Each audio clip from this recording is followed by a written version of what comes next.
On this episode, we're going to talk about how you can be the most memorable person in the room.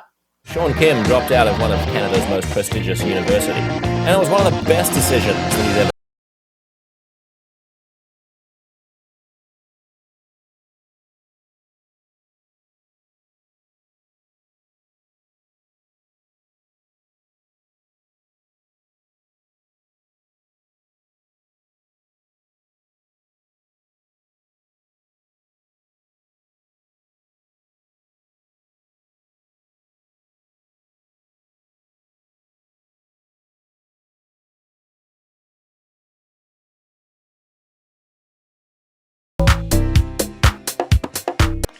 Hey guys, hope you guys had an amazing holiday season so far.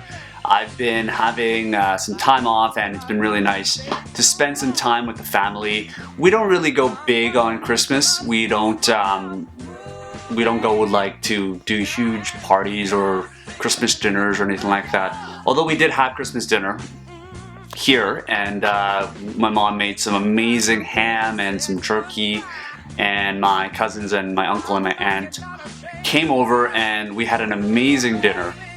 So hopefully you guys had some time to spend with your loved ones, and if you're watching this right now, this is probably still holiday season off for you, whether you're off at work or whether you're on vacation watching some YouTube on your downtime. Now, this episode that I'm about to share was actually one of the most popular episodes that we had on Skim Live, and for good reason too.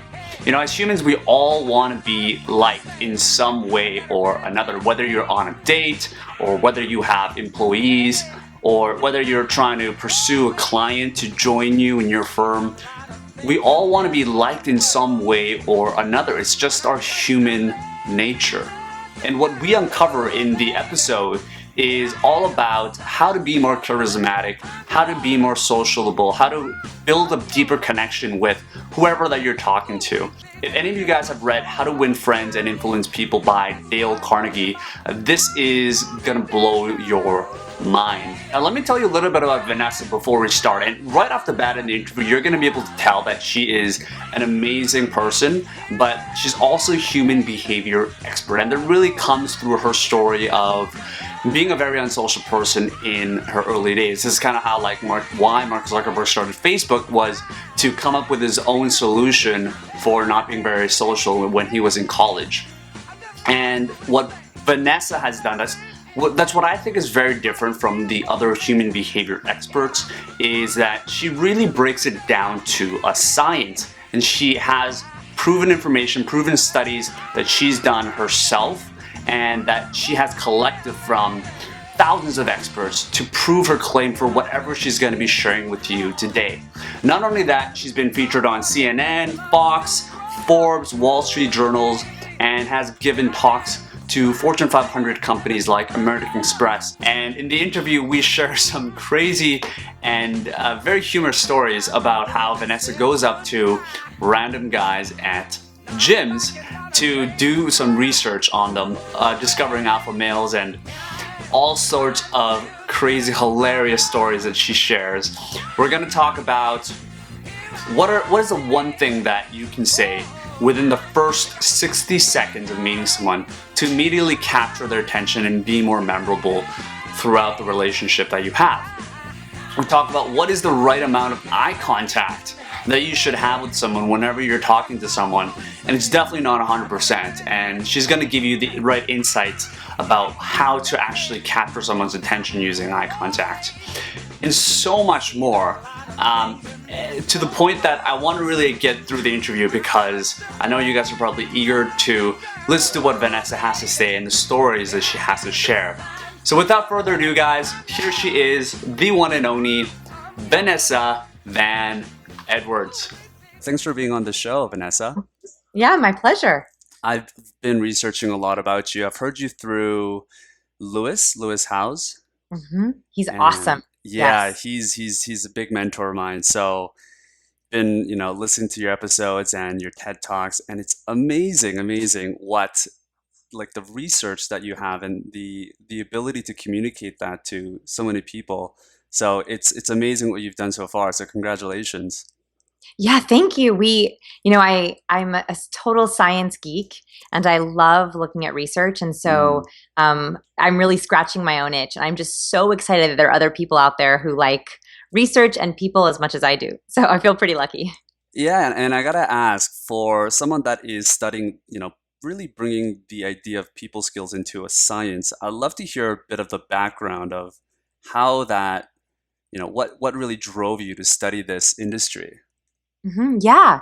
Well, I joke that I'm a recovering awkward person. We've all And been so, there, no worries. yeah. And I just had a really hard time in school with the people side of things. Mm. The technical skills were easy, relatively. And finally, a professor said to me, I think I was negotiating to get out of a group project. I was like, please let me do it on my own. Like, Right. I'm terrified of the group. And, I was just afraid to speak up. And I just didn't have the tools to do it. Mm. And so he looked at me and he was like, Vanessa, the point of this project is not the prompt, it's the teamwork. And I was like, what? And he was like, the what I want you to learn is working with people. It's not the actual essay and project. And that like blew my mind. And he was like, this is a skill you have to have if you're Mm. gonna be successful in anything that you do. And so he really was the one who pushed me. He gave me a couple books, and he was like, just start, take your book smarts and apply them to people smarts. And so I started to read about the science of people. And that was the first time where I was like, wow, this isn't just a soft skill. You often hear, oh, people skills. It's a soft skill. You Mm. can't really learn it. There's no real hard science to it. But I realized that there was, and you could absolutely learn it if you weren't born with it.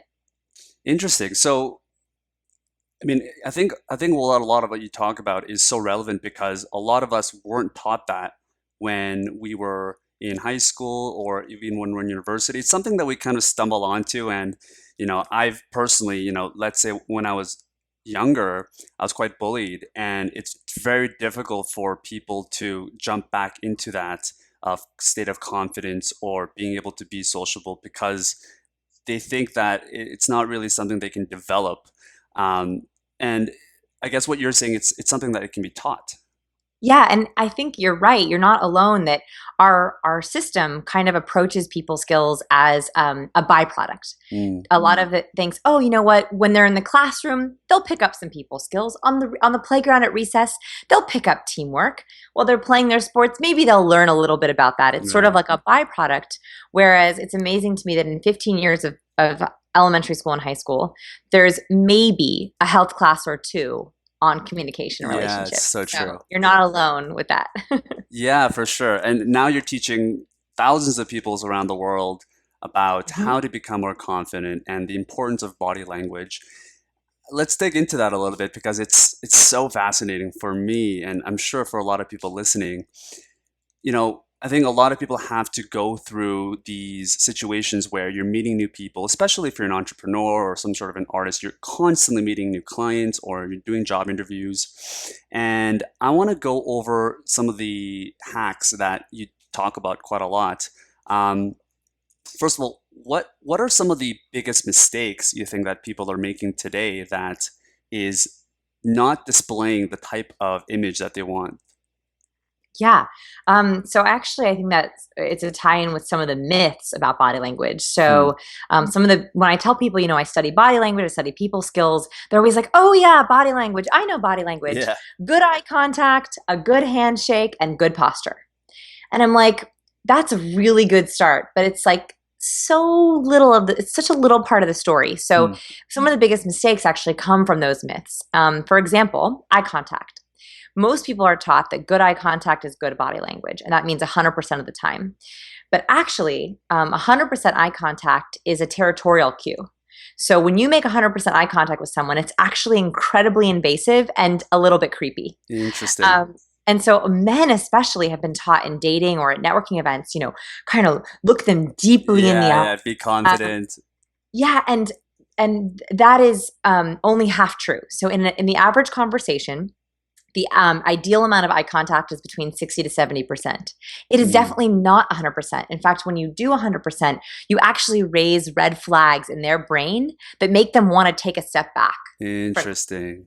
And so it's 60 to 70%. And that means absolutely speak with him or her with good eye contact, but feel free to look around, to gaze, to look down at your drink, to use your natural processing skills when you think. Like, for example, most people when they're talking, they'll kind of look at you and they'll think up, they'll look up to the right or left. They process by looking out. That's how we naturally process. Right. So the other person, when they don't see you doing that, they're like, are they not thinking? Are they trying to be aggressive? And so 60 to 70% is that sweet spot. Interesting. Very cool. Let's talk a little bit about some of the hacks that people can take away with, because I think there's a lot. You mentioned, I don't think we can go over everything during the interview, but you mentioned that there are one or two things that people can do to make a great first impression. Mm-hmm. So within the first 30 seconds, I think, is people can really make up a visual image of who you are, what you represent, what your values are. So for someone that is trying to make this first impression, what is that one thing that they can do first non-verbally?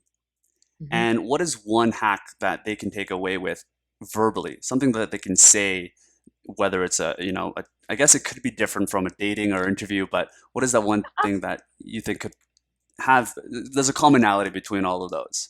Sure. It's actually very similar.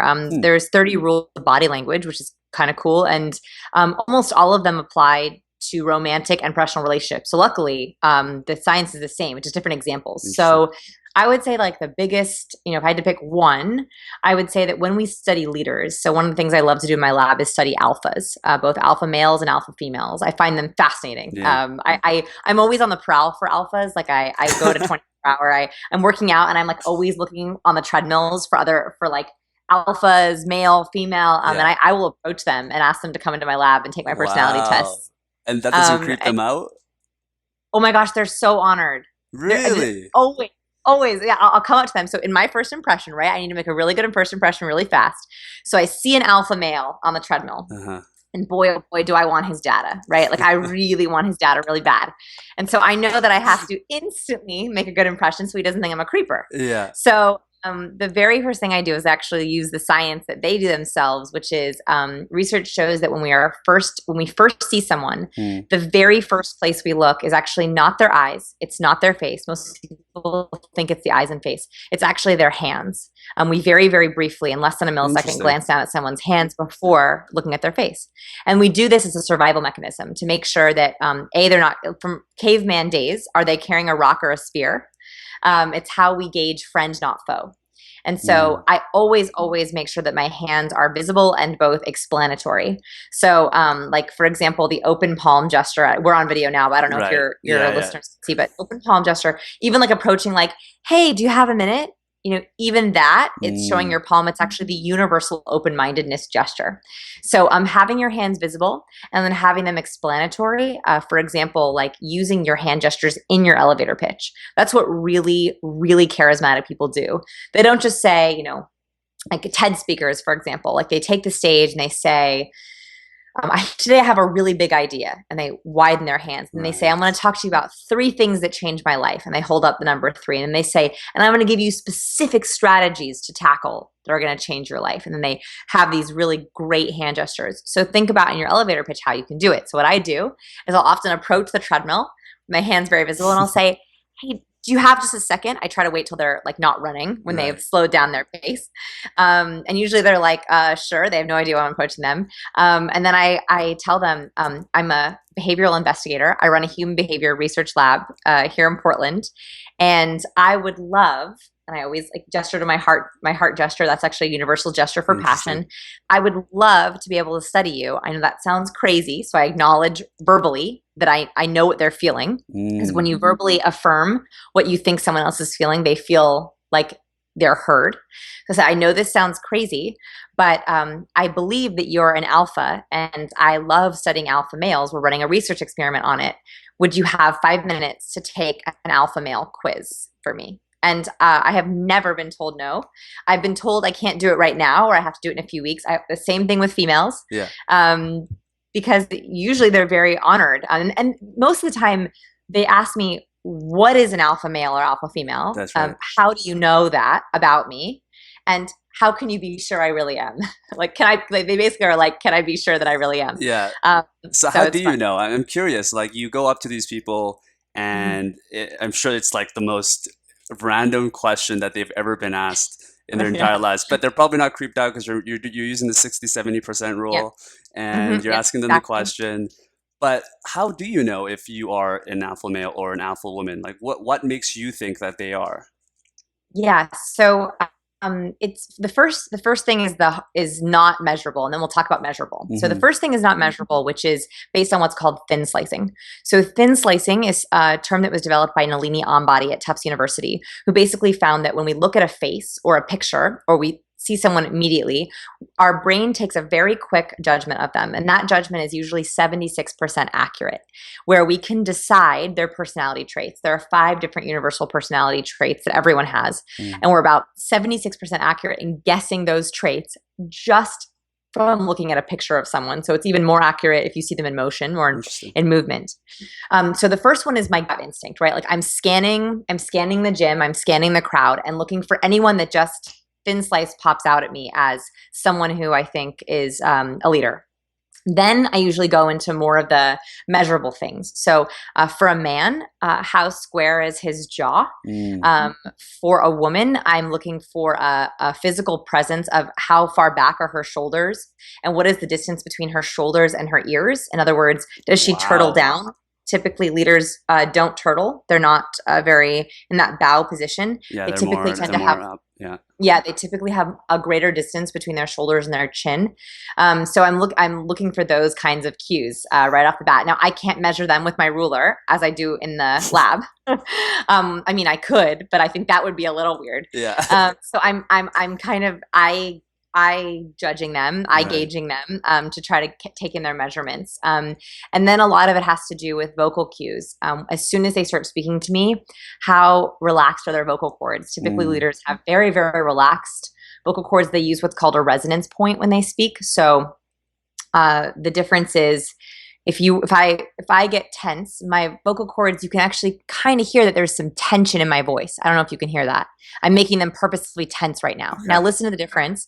If I speak on the out breath, I hit more of a resonance point. So if I say hello, Mhm. I get a much deeper resonance point where my vocal cords are very relaxed. It's hard to do that on command. I didn't even do it very well just then, but you can kind of hear the difference Right. between that. And so I'm listening for how relaxed are their vocal cords, how close are their resonance point. Typically, leaders and alphas speak more with that nice, beautiful resonance for both men and women. So that's kind of what I'm looking for. Sounds like you go after the alpha males a little bit more, Vanessa. Well, in fairness, I'm at the gym, and typically the gym is a beacon for those alpha males. Of I do course. find more alpha females at networking events and professional events. I find them more there than at the Right. gym. No, I mean you got to balance pleasure and work too, right? So for sure. Mhm. Exactly, exactly. I hope this doesn't make me sound like a total creeper. No, Everyone, not at all. Not at all. okay. So we talked about the nonverbal cues that we can do in terms of a first impression. What is something that you could say or that we could say in, let's say, on a first date, on a networking event, or at an interview? That one thing or one sentence that we could say could help us connect with more people, that could leave a more memorable connection. Yeah, I like to approach people verbally with what I call the like radar. So there's something called the similarity attraction effect, which is basically that I know we don't like to admit it, but we like people who are similar to us. Mm, Similar in all kinds of ways: favorite color, favorite food, similar values. We just like people who are like us.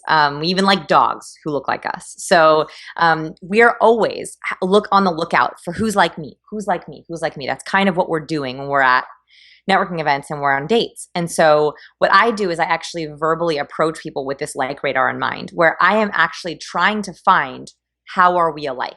So when mm, I'm asking questions, I'm not actually asking this like ones we hear the boring, what do you do? Where are you how are from? How's the you? weather? Mm, Right? Like, because it's hard to find like from that. What I'll often try to do is figure out what's similar. So, did they watch the game last night? Do they also know the host from how I know the host? right? Which is a very different kind of question for how do you know the host? What do they think of the red wine? I love red wine, right? Like, so I'm actually on the hunt for, I am similar to you because I know that A, that's authentic, right? I'm looking for things that are genuinely there. B, I want to like them more. And so the more things I find that are like me, I'll like them. And B, I want them to like me more. And so if I show that we're similar, we do that. And so all of my questions are typically oriented in that framework, and that makes you incredibly memorable. Interesting. So for in this case where, we might not be in person, I'm going to put you in the spot a little bit here. And you are the person that was, let's say, we first met. What are some of the questions that you would ask? And I love the way you framed it. It's questions. It's not, you're not trying to put something out there to impress anyone. It's actually a question. It's actually, you're giving something. Yeah. So like in a typical scenario, oftentimes I will ask, so what personal passion projects are you working on? I'm passionate about a lot of things, and I'm just very curious. And so typically I think maybe like a handful of times has someone mentioned something that I genuinely don't want to know about. Most things, even if it's something that isn't the same as me, I can still find something to ask about it. I think someone said recently, I build miniature houses. And I was like, wow. I'm not a builder and I'm not super into miniatures, but I think that's really interesting. And so I was able to be like, wow, like where do you find inspiration for the houses that you build? Like, are they templates? And she's like, Pinterest. And I was like, I love Pinterest, right? And there's a commonality. I see. Right. We had the commonality there, and then we were able to talk about how she finds things on Pinterest and how that works.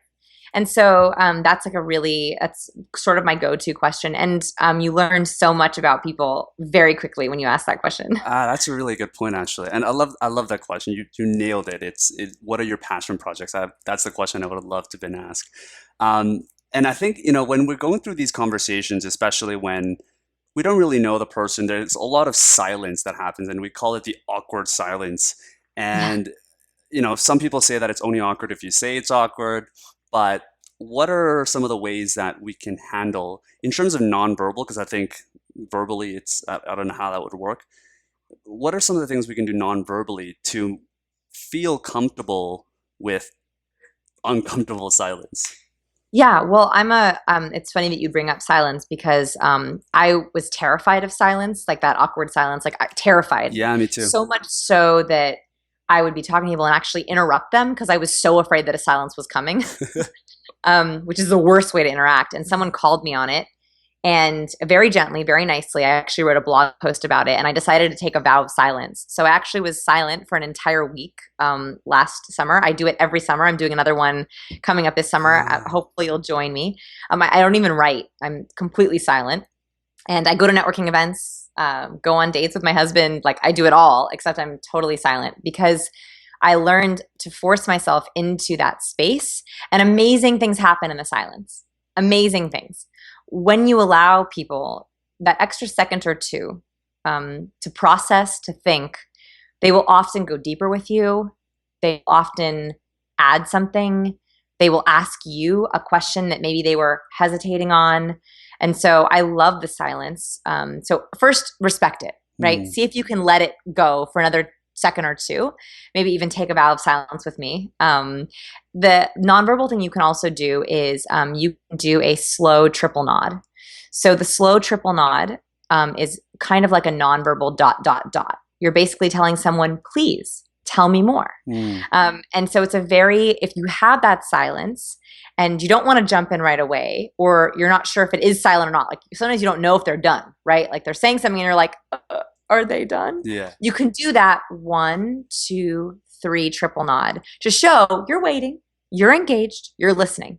And so that is a nonverbal way you can, it's a nice filler between silences. I unconsciously just did the triple nod as soon as you said that. I don't know why. It's called mirroring. That was your mirror neurons firing. Yeah, I can't help it. I feel like you're like psychologically just making my mind. Yes, it's all a It's all psychological. there, yeah. No, your mirror neurons. That's it's really nice. It's you trying to relate to me, and I did the same thing back to you. I love that. And this kind of reminds me for the people I had Chase Jarvis on. So the people that listened to that episode talked really deep about that. But it's, have you heard of Vipassana before? The what? Oh, Vipassana. yes. Yeah, the 10-day silent meditation. That, Yes. Did Chase do it? I know Chase from Creative Live, but did he do one of those? no, I think he said that his wife did it. So I'm trying to like Ah, pressure him into doing it, but I don't know if he's gonna actually, because he's just got the role of CEO as Creative Live, so I don't think he's I know. got the time for that yet. We'll have to ping him together. Yeah, for sure, for sure. But that's kind of what it reminded me of. Um, well, I just want to wrap it off, and I think what really differentiated you in terms of really breaking this down is how much you can break it down and how much just hearing you talk about identifying alpha males and the shoulder distance to the ears. I mean, it's fanatical. That's awesome that you can get to that point. And it sounds like you can really analyze a lot of things. So the people that are listening that may not be as attuned as Mhm. you, because for you, you can really present this genuine, authentic person about yourself. But for the Thanks. people that are listening that are just kind of getting into the tune of things, how do Mhm. they differentiate themselves in terms of trying to be authentic and trying to become the most genuine self while being able to apply these new skills, new people skills that they're learning, such as making eye contact or remembering when to lean back. It may feel uncomfortable or even unnatural for the other person when they're not really sure which steps goes where. So, how do they still maintain their genuinity? Yeah, two things. First, something that we talked about today hopefully resonated with you, where you were like, oh, wow, interesting, or I've got to try that. That's the thing you should start with. And you should only work on that first. Mm. So sometimes people, they'll try to take on 2 or 3 tips at once, and they end up sort of as this like body language Frankenstein, where they're like, I'm doing hand gestures and eye contact and smiling and nodding. And Yeah. like, you're like all over the place, right? So pick the one thing that kind of piqued your interest and just run with that for at least a week. Don't even think about the other stuff.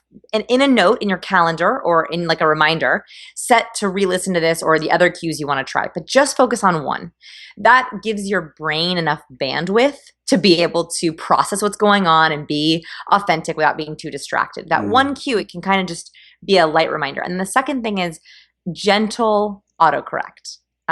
Sometimes body language, you'll realize, oh my goodness, I'm in a really low power pose. I have my shoulders pulled in, I have Right. my head bowed, and all of a sudden you like jerk your head up and you jerk your shoulders Yeah, yeah. back. It's like, It's just a gentle, it's like a self autocorrect, right? It's like, oh, it's a notice. Gosh, that's weird. I have my shoulders pulled in. Maybe this person makes me nervous. That's a good thing for me to know. And mm. then gently autocorrecting it, because that way you're learning your triggers along with the behavior change, which is actually the most powerful way to maintain the behavior change. Yeah, and I think that also relates to having this vow of silence. I think when you're silent, you really understand yourself more and how you think and, you know, how you apply yourself as well. So I think those two definitely relate. Yeah, absolutely. I hope that those of you listening, even if you want to take a vow of silence for one night, like Mm. one networking event or, just a few hours, it was one of my most powerful life experiences. And I would love to support you in that journey because I was terrified of silence, and now it's where I've learned to grow the most. So hopefully that maybe that resonated with you and you can try it with me. I love that. So just to end it off, what's the one thing that you learned about yourself during this vow of silence? That when I'm speaking, I'm not learning. Mm. Um, and that's, I think we go into dates and networking events and we're like, what can I tell them to impress them? What can I tell them so they think I'm funny and I'm smart and I'm whatever? And that actually is not what makes people anything you say is actually not what makes someone think you're smart and intelligent. People emailed me. I'm not joking you. I actually could send. I'm thinking about posting the emails actually anonymously, but people sent me emails. So I was at networking events, but I just wasn't talking. Yeah. And I had a little card that said, "I'm taking a vow of silence. I would like to learn to be a better listener. Please tell me about you." That's all I had. And so I would show that card to someone and they would be like, oh. And then they would just start talking, right? They would start telling me about them. Wow. And I would just listen and nod. And I would use all my nonverbal cues. I was like, my nonverbal was on full charge. And they would write to me. I had multiple people write to me afterwards saying that it was one of the best conversations they ever had, which is kind of funny because I wasn't saying anything. So, it's not a conversation. It's a one-sided. No. Interesting. Yeah, it wasn't a conversation, but they had a great conversation with themselves, and that's great. And I learned a lot. And so actually they thought I was really impressive, even though I didn't say a word. So it's a very interesting way that our minds interact. And so I would say that silence is actually maybe one of your most powerful cues you can use. The irony in that. I love that. I know. All right. Well, thank you so much for being on the show, Vanessa. I know we've got a giveaway that we are we're providing, and it's going to be a question that, for those of you guys who are listening, it's going to be a question that Vanessa has prepared for you guys, and you guys can answer the question in the comments by going to thegrowthlist.com, and we're going to be giving away. Yes, my body language for entrepreneurs course. Right. Mm-hmm. So yeah, I have a video course, and it's all the nonverbal tips that entrepreneurs need, and I'm happy to give away a prize. My question is, what is your favorite non-boring conversation starter?